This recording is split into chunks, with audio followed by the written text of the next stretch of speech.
Hello students, welcome to your chemistry class. In this class we are going to start electrolysis chapter.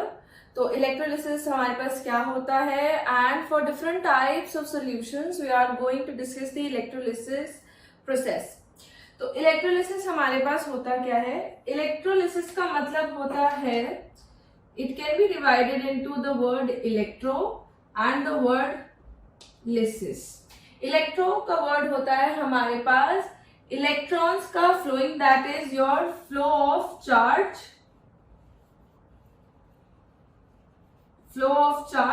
And lysis means separation of those charges. ठीक है, तो electrolysis में basically आपके पास separate हो रहे हैं charges और उनका फ्लो होता है. तो that procedure is known as electrolysis. और इलेक्ट्रोलिसिस में हमारे पास क्या क्या कंपोनेंट्स होते हैं, किस तरीके की चीजें रिक्वायर्ड होती हैं, व्हाट आर दी कंडीशंस, ये सब हम अभी देखने वाले हैं. इलेक्ट्रोलिसिस बेसिकली हमारे पास होता है कि अगर आपके पास कोई चीज जिसे हम रिलेट कर रहे हैं केमिकल एनर्जी और इलेक्ट्रिकल एनर्जी को, तो हमारे पास इलेक्ट्रोलिसिस ऐसा होता है विच रिलेट्स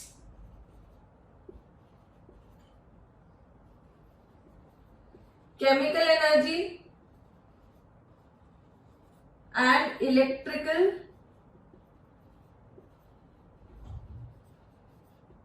energy. इलेक्ट्रोलिसिस हमारे पास केमिकल एनर्जी और इलेक्ट्रिकल एनर्जी को रिलेट करता है. हम केमिकल एनर्जी को इलेक्ट्रिकल एनर्जी में कन्वर्ट कर सकते हैं और इलेक्ट्रिकल एनर्जी को केमिकल एनर्जी में कन्वर्ट कर सकते हैं. जैसे फॉर एग्जांपल आपके पास मान लीजिए मोबाइल फोन्स होते हैं. जब मोबाइल फोन्स हम यूज कर रहे होते हैं तो उसकी कंटिन्यूस बैटरी हम डिस्चार्ज कर रहे होते हैं. आपके पास बैटरी के अंदर there are some chemical components जो कि यूटिलाइज हो रहे हैं, जो कि कन्वर्जन में जा रहे हैं. They are doing some chemical reactions ताकि आपको वो चीज कन्वर्ट हो जाए. वो केमिकल रिएक्शन का energy can be converted into electrical energy, जिसे आप जब यूज कर रहे हैं फोन को तब यूटिलाइज कर रहे हैं. तो जब हम फोन यूज करते हैं तब हमारे पास केमिकल एनर्जी का चेंज हो जाता है इलेक्ट्रिकल एनर्जी के अंदर. लेकिन धीरे धीरे हमारे पास जो फोन होता है वो डिस्चार्ज होने लग जाता है, और जब वो डिस्चार्ज होने लग जाता है तो then we need to charge it. तो जब हम उसे चार्ज करते हैं वापस से, तब हम क्या कर रहे हैं, तब हम इलेक्ट्रिकल एनर्जी को केमिकल एनर्जी में कन्वर्ट करते हैं, क्योंकि हम वो बैटरी में जो भी चेंजेस हो चुके हैं उन सबको दोबारा से कन्वर्ट कर रहे हैं. तो हम इलेक्ट्रिकल एनर्जी जो हमें स्विच बोर्ड से मिलती है उसे किस में कन्वर्ट करते हैं, केमिकल एनर्जी में. तो ये जो सारा प्रोसेस हो रहा है इसमें हमारे पास इलेक्ट्रोलिसिस ही लग रहा है. तो ये इलेक्ट्रोलिसिस हमारे पास एक बाइंडिंग गैप है that is between the chemical energy and the electrical energy. अब किसी भी सोल्यूशन का आपके पास इलेक्ट्रोलिसिस करवाने के लिए क्या क्या चीजें रिक्वायर्ड होती हैं. One is your electrolyte. Electrolyte हमारे पास क्या होता है, इलेक्ट्रोलाइट हमारे पास वो सोल्यूशन होता है मॉल्टन या फिर एक्वस. मॉल्टन का मतलब होता है किसी भी चीज का प्योर फॉर्म. तो इलेक्ट्रोलाइट हमारे पास वो चीज होती है which in its molten solution, molten form या फिर एक्वस सोल्यूशन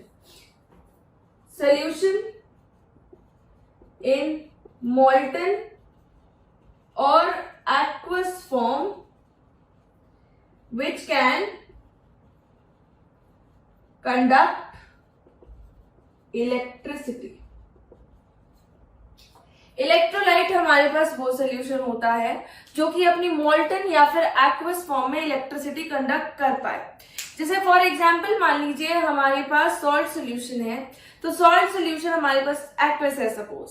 तो एक्वस सॉल्ट सोल्यूशन हमारे पास इलेक्ट्रिसिटी कंडक्ट कर जाता है. आप इलेक्ट्रिसिटी कंडक्ट कैसे देखिए, जैसे हमारे पास मान लीजिए मेटल्स होते हैं और नॉन मेटल्स होते हैं. आप सबने पढ़ा होगा मेटल्स हमारे पास इलेक्ट्रिसिटी कंडक्ट करते हैं और नॉन मेटल्स हमारे पास इलेक्ट्रिसिटी कंडक्ट नहीं करते. मेटल्स जो हमारे पास इलेक्ट्रिसिटी कंडक्ट करते हैं वो किसी भी स्टेट में कर सकते हैं. तो जब वो इलेक्ट्रिसिटी कंडक्ट करते हैं उनके अंदर फ्लो ऑफ इलेक्ट्रॉन हो जाता है and due to that flow of electron हमारे पास इलेक्ट्रिसिटी कंडक्ट हो जाती है मेटल के अंदर. जो हमारे पास ये वायर्स वगैरह होते हैं घर के इलेक्ट्रिकल अप्लायंसेस में, उन सब में रबर का कोटिंग होता है, लेकिन उसके अंदर आपके पास मेटल की वायर होती है और वो मेटल की वायर के अंदर आपके पास फ्लो ऑफ इलेक्ट्रॉन होता है जिसकी वजह से कंडक्शन ऑफ करंट हो पाता है। Non metals on the other hand mostly ये गैसियस स्टेट्स में रहते हैं, तो हमारे पास ये इलेक्ट्रिसिटी कंडक्ट नहीं कर पाते। ठीक है, तो जो हमारे पास मेटल्स हैं वो चाहे आपके पास मोल्टन फॉर्म में हो चाहे सॉलिड फॉर्म में हो, वो हमारे पास इलेक्ट्रिसिटी कंडक्ट कर सकते हैं। जब हम स्पेसिफिकली इलेक्ट्रोलिसिस की बात कर रहे हैं तो हम डील कर रहे हैं लिक्विड सोल्यूशन से। जब हम इलेक्ट्रोलिसिस की बात कर रहे हैं, we are dealing with liquid solutions. तो लिक्विड सोल्यूशंस ऐसे जो आपके पास इलेक्ट्रिसिटी कंडक्ट कर जाए वो हमारे पास होंगे इलेक्ट्रोलाइट, और लिक्विड सोल्यूशन ऐसे जो कि ना कंडक्ट कर पाए वो हमारे पास क्या हो जाएंगे, non electrolyte, which do not conduct electricity in aqueous or molten form या स्टेट। तो जो आपके पास मॉल्टन या फिर एक्वस स्टेट में इलेक्ट्रिसिटी कंडक्ट नहीं कर पाते वो सॉल्यूशंस हमारे पास इलेक्ट्रोलाइट्स नहीं होते। तो इलेक्ट्रोलाइट्स का एग्जांपल जैसे आपके पास मोस्टली इलेक्ट्रोवेलेंट कंपाउंड्स होंगे। इलेक्ट्रोवेलेंट कंपाउंड्स जैसे हमने केमिकल बॉन्डिंग वाले चैप्टर में पढ़ा था कि इलेक्ट्रोवेलेंट कंपाउंड्स जो होते हैं ये सॉलिड स्टेट में इलेक्ट्रिसिटी कंडक्ट नहीं करते हैं। सॉलिड स्टेट में इलेक्ट्रिसिटी इसलिए कंडक्ट नहीं करते हैं क्योंकि इनके चार्जेस के बीच में strong electrostatic forces of attraction होती हैं, और वो strong electrostatic forces of attraction की वजह से ये इनके चार्जेस है they are not free to move, and if the charges are not free to move the solution can the solid state can not conduct electricity. ठीक है, on the other hand जब हम इसका लिक्विड फॉर्म बना लेते हैं यानी कि मोल्टन फॉर्म, जब हम इसका मोल्टन लिक्विड फॉर्म बना लेते हैं या फिर जब हम इसका वाटर के साथ सोल्यूशन बना लेते हैं तो क्या होता है, आपके पास वो चार्जेस एक दूसरे से थोड़े से अलग हो जाते हैं। There is less electrostatic forces of attraction. तो जब less electrostatic forces of attraction लग रही है, चार्जेस एक दूसरे से थोड़े दूर चले गए हैं, वहां पे आपके पास हो जाता है flow of charge, and due to that flow of charge दो सॉल्यूशंस जो आपके पास सॉलिड स्टेट में कंडक्ट नहीं कर रहे थे वो आपके पास लिक्विड या फिर एक्वस स्टेट में कंडक्ट कर पाते हैं। जैसे मान लीजिए मैं NaCl की बात करूं, NaCl है मेरे पास, ये सॉलिड स्टेट में है तो Na पॉजिटिव आयन और Cl नेगेटिव आयन इसके अंदर प्रेजेंट होते हैं, तो वो एक दूसरे के साथ बहुत स्ट्रांगली बॉन्डेड है। लेकिन अगर मान लीजिए मैं इसी चीज को अगर लिक्विड स्टेट में ले लूं तो मेरे पास Na पॉजिटिव आयन और Cl नेगेटिव आयन के बीच की फोर्सेस ऑफ अट्रैक्शन थोड़े कम हो जाएंगे, और जब मैं इस पे करंट अप्लाई करूंगी तो ये चार्जेस मूव करने स्टार्ट हो जाएंगे, डिस्पर्स हो जाएंगे चार्जेस स्पेशली, जिसकी वजह से मेरे पास कंडक्शन ऑफ करंट हो जाएगा because they will start moving. अगर मैं मान लीजिए ये ले रही NaCl प्लस H2O के अंदर, तो इसके अंदर तो वैसे भी NaCl आपके पास टूट जाता है Na पॉजिटिव और Cl नेगेटिव के अंदर। तो अब इसमें क्या होगा, because there is flow of charge, आपके पास there can be flow of current. तो ये जो सोल्यूशन है ये हमारे पास कंडक्टिंग बन जाता है। अगर हम इलेक्ट्रिसिटी इससे पास कर रहे हैं the solution will conduct that electricity, तो वो एक जगह से दूसरी जगह पे उसको ट्रांसफर कर सकती है। So these are your electrolytes. तो इसके एग्जाम्पल में हम लिख सकते हैं आपके पास, जैसे मान लीजिए NaCl है, NaCl एक्वस फॉर्म में है अगर, ठीक है, आपके पास मान लीजिए अगर है MgBr2 या एक्वस फॉर्म में है, या PbBr2 ले लीजिए या CuSO4 ले लीजिए। आप इलेक्ट्रोवैलेंट अगर कंपाउंड्स की बात कर रहे हैं तो दे आर योर इलेक्ट्रोलाइट्स, और स्पेशली हमारे पास जैसे मान लीजिए स्ट्रॉन्ग एसिड, स्ट्रॉन्ग बेसिस या सॉल्ट्स होते हैं जो कि हमारे पास न्यूट्रल सॉल्ट्स होते हैं जनरली, दे आर इलेक्ट्रोलाइट्स। तो इलेक्ट्रोलाइट्स हमारे पास एसिड, बेसिस और सॉल्ट्स में डिवाइडेड होते हैं जो हम जनरली पढ़ सकते हैं। बाकी आपके पास जो इलेक्ट्रोवैलेंट अगर बॉन्ड बन गया तो इलेक्ट्रोवैलेंट बॉन्ड आपके पास कंडक्ट कर पाएगा। नॉन इलेक्ट्रोलाइट में आपके पास होंगे कोवैलेंट बॉन्ड वाली चीजें। तो कोवैलेंट बॉन्ड वाली चीजें कैसे होंगी आपके पास, एक तो डिस्टिल्ड वाटर, क्योंकि डिस्टिल्ड वाटर के अंदर कोई भी कटायन अनाइन प्रेजेंट नहीं होता। Distilled water is pure water, इसके अंदर सिर्फ H2O होता है, that is why it is of non conducting nature. Distilled water हमारे पास कंडक्ट नहीं कर सकता। अगर मान लीजिए हम शुगर की बात करें तो शुगर भी हमारे पास कंडक्ट नहीं कर पाएगा, because sugar again it is made of the covalent bonds C6H12O6 हमारे पास जो ग्लूकोज होता है, तो शुगर भी हमारे पास कंडक्ट नहीं कर पाएगा। So these are electrolytes and non electrolytes. अब इलेक्ट्रोलाइट्स जो होते हैं हमारे पास, ये भी फर्दर दो कैटेगरीज में डिवाइडेड होते हैं।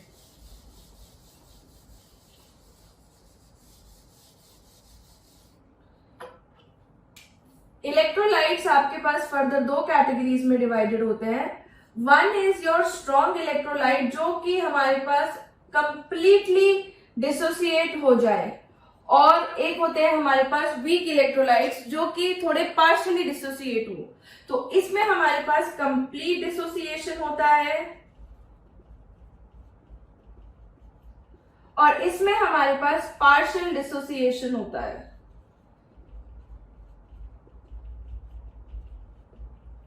ठीक है, इलेक्ट्रोलाइट्स आपके पास दो तरीके के होते हैं, strong and weak. Complete dissociation वाले स्ट्रॉन्ग इलेक्ट्रोलाइट्स होते हैं, पार्शियल डिसोसिएशन वाले वीक इलेक्ट्रोलाइट्स होते हैं। कंप्लीट या पार्शियल से क्या मतलब है, अगर मान लीजिए हम अगर मैं 3 मॉलिक्यूल डाल रही हूँ HCl के, तो अगर ये तीनों के तीनों मेरे पास H पॉजिटिव और Cl नेगेटिव आयन दे दे, तो ये कंप्लीट डिसोसिएशन हो गया है। जितना डाला था उतना पूरा का पूरा डिसोसिएट हो गया मेरे पास सोल्यूशन में जाके। तो मेरे पास फ्लो ऑफ चार्ज क्या होगा, ज्यादा बेटर होगा, because I will be having more ions in the solution. ठीक है, more the number of ions, more is the conduction of current।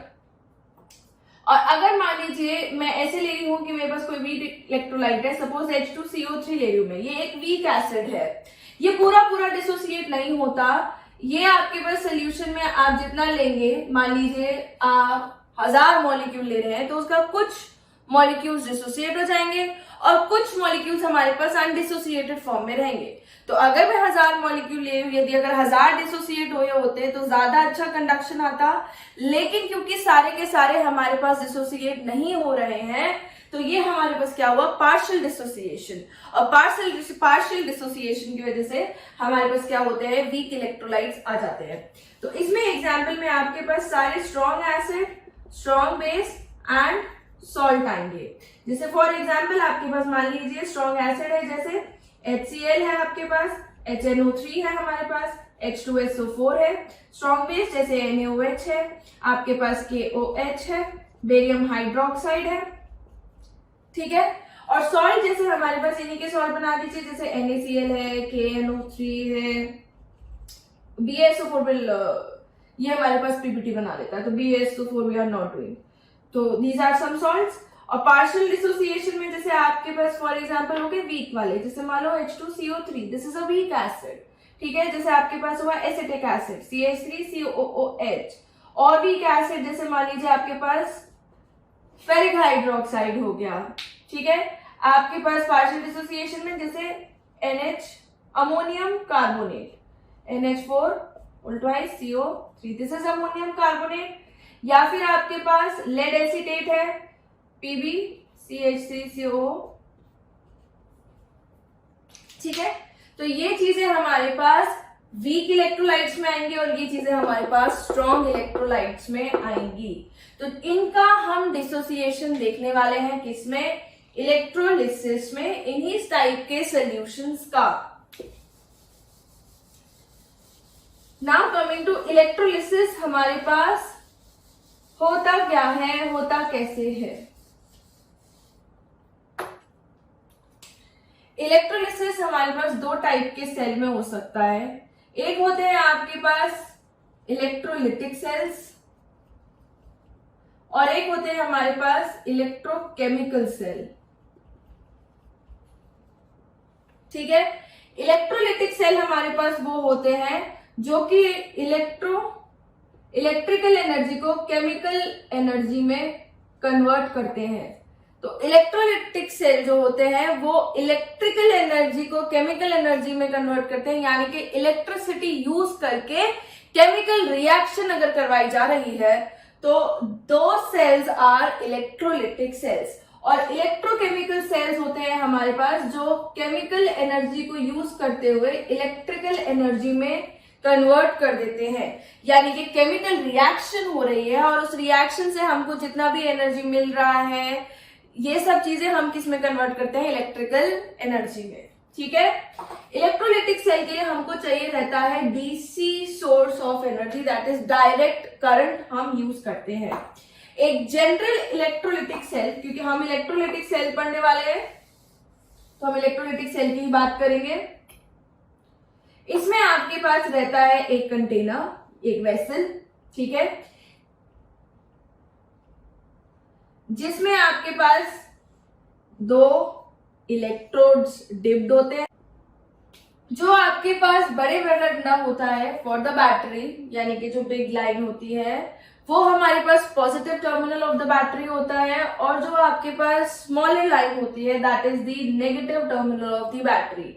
जो पॉजिटिव टर्मिनल है that is attached with anode and the negative terminal is the cathode. Please ध्यान रखिएगा, cation और अनायन से इनके charges बिल्कुल डिफरेंट होते हैं। Anions are positively charge, negatively charge, तो एनोड इज पॉजिटिवली चार्ज।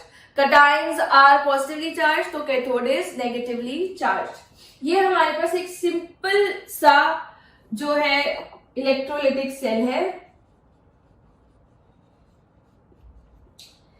यहां से हम इलेक्ट्रिसिटी पास करवाएंगे तो आपके पास इलेक्ट्रोलाइट में चेंजेस आएंगे, और इलेक्ट्रोलाइट में चेंजेस आएंगे वो ही हम स्टडी कर रहे हैं इन द इलेक्ट्रोलाइटिक सेल। तो we are passing current from here and observing the changes in the electrolyte.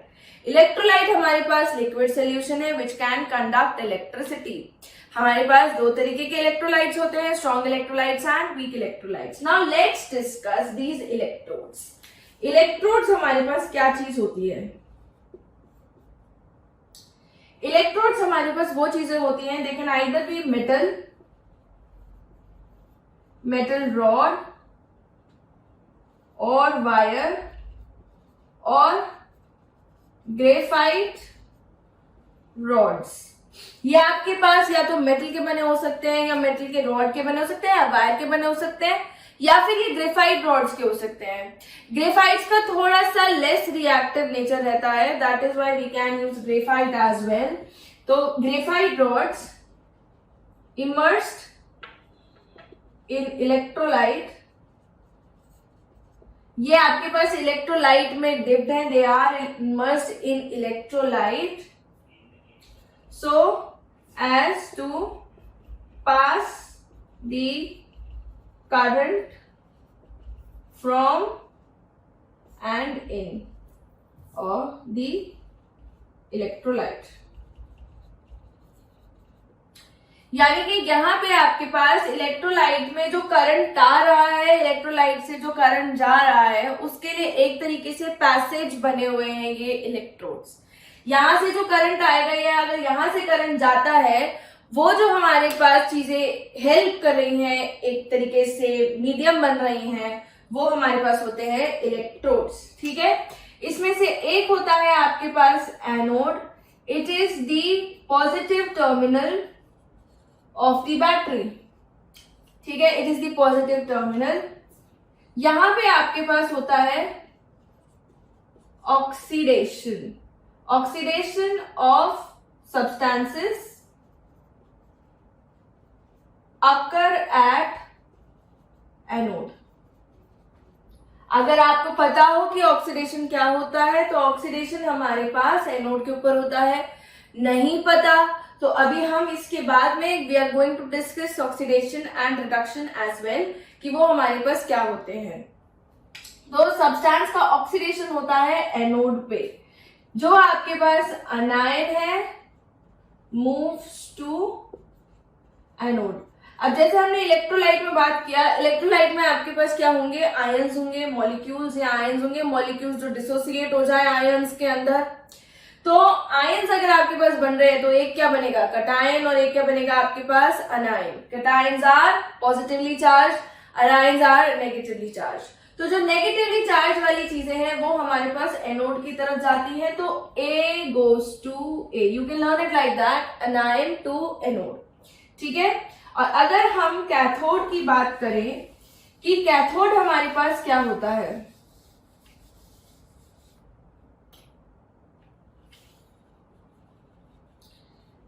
Cathode हमारे पास नेगेटिव टर्मिनल होगा, इस पे आपके पास होगा रिडक्शन का प्रोसेस,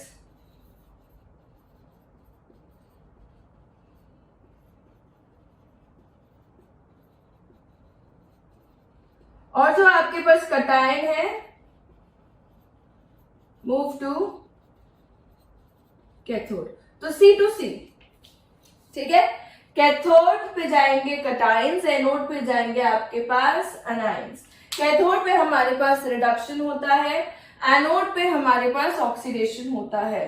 तो ये हमारे पास एक जनरल इलेक्ट्रोलिटिक सेल है जिसे हमने दिखाया है यहाँ पे, और इसी के बेसिस पे हमारे पास जो इलेक्ट्रोलिसिस है 3 सॉल्यूशंस की वो हम डिस्कस करने वाले हैं। उसके बाद में हमारे पास इलेक्ट्रोप्लेटिंग, हम वो भी डिस्कस करेंगे, पर हम जनरल डायग्राम इसी तरीके का बनाएंगे। We will be taking 1 electrolyte, we will be immersing 2 electrodes in it and those 2 electrodes will be connected by the battery, ठीक है।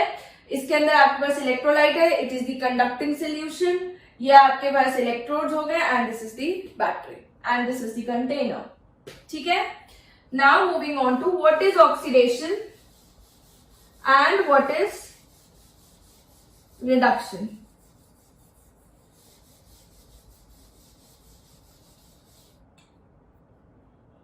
ऑक्सीडेशन हमारे पास क्या होता है और रिडक्शन हमारे पास क्या होता है। ऑक्सीडेशन हमारे पास तब होता है जब आपके पास हो एडिशन ऑफ ऑक्सीजन,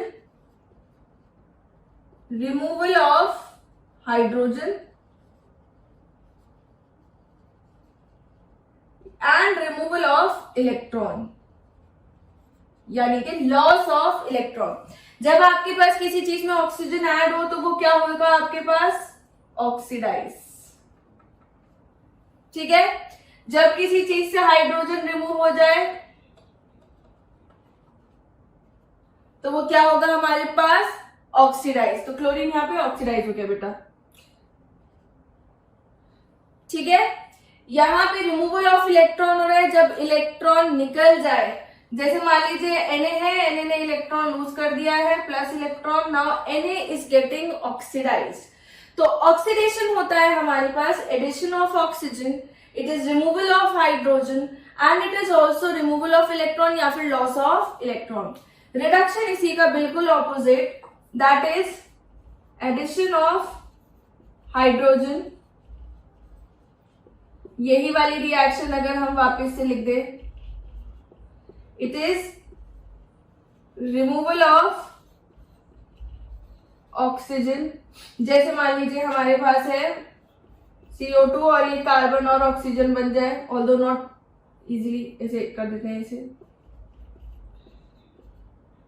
ठीक है। यहाँ पे आपके पास हाइड्रोजन रिड्यूस हो रहा है क्योंकि उससे ऑक्सीजन दूर जा रहा है। Then you have gain of electron, जैसे Cl plus electron will give Cl negative. तो ये सारे आपके पास रिडक्शन के एग्जाम्पल्स हैं। रिडक्शन की डेफिनेशन में आते हैं addition of hydrogen, removal of oxygen and gain of electron, ठीक है। जिन रिएक्शंस के अंदर आपके पास रिडक्शन और ऑक्सीडेशन दोनों हो रहा होता है, those reactions are called redox reactions, ठीक है। Redox reactions in which oxidation and reduction occur simultaneously। दोनों चीजें आपके पास हो रही होती हैं तो वो ऑक्सीडेशन रिडक्शन दोनों हो रहा हो तो दोज आर रेडॉक्स रिएक्शंस, ठीक है। जब भी हम इलेक्ट्रोलिटिक सेल देखते हैं, जैसे मैंने आपसे कहा कि एनोड पे हमारे पास क्या होगा, ऑक्सीडेशन, और कैथोड पे हमारे पास क्या होगा, रिडक्शन। तो जो हमारे पास इलेक्ट्रोलिटिक सेल के अंदर हो रही है basically that is also a sort of redox reaction. Something is gaining electron, other thing is losing electron. तो हमारे पास बेसिकली अगर ओवरऑल देखा जाए तो आपके पास रेडॉक्स रिएक्शन इज हैपनिंग। अच्छा, रेडॉक्स रिएक्शन में जैसे मान लीजिए हमारे पास ये है Fe2O3 plus Al gives Fe plus Al2O3। इसमें आपके पास Fe ने ऑक्सीजन लूज करी है तो यहाँ पे क्या हुआ आपके पास रिडक्शन, एल्यूमिनियम ने ऑक्सीजन गेन करी है तो यहाँ क्या हुआ इसका ऑक्सीडेशन। ये एक रेडॉक्स रिएक्शन है। इन रिएक्शन में apart from oxidation and reduction किस चीज का हो रहा है, आपके पास होते हैं ऑक्सीडाइजिंग एजेंट्स और दूसरे होते हैं रिड्यूसिंग एजेंट्स। ऑक्सीडाइजिंग एजेंट्स वो होते हैं जो कि themselves are reduced themselves, जो खुद आपके पास रिड्यूस हो रहे हो वो हमारे पास हो गए ऑक्सीडाइजिंग एजेंट। जैसे Fe2O3 रिड्यूस हो रहा है Fe के अंदर तो यहाँ पे ऑक्सीडाइजिंग एजेंट आपके पास होगा Fe2O3। ये एल्यूमिनियम को क्या कर रहा है oxidise, it is providing oxygen to aluminium तो it is acting as oxidising agent. और रिड्यूसिंग एजेंट क्या होंगे आपके पास आर ऑक्सीडाइज्ड themselves, तो खुद तो ऑक्सीडाइज हो रहे हैं और दूसरे को क्या कर रहे हैं रिड्यूस कर रहे हैं।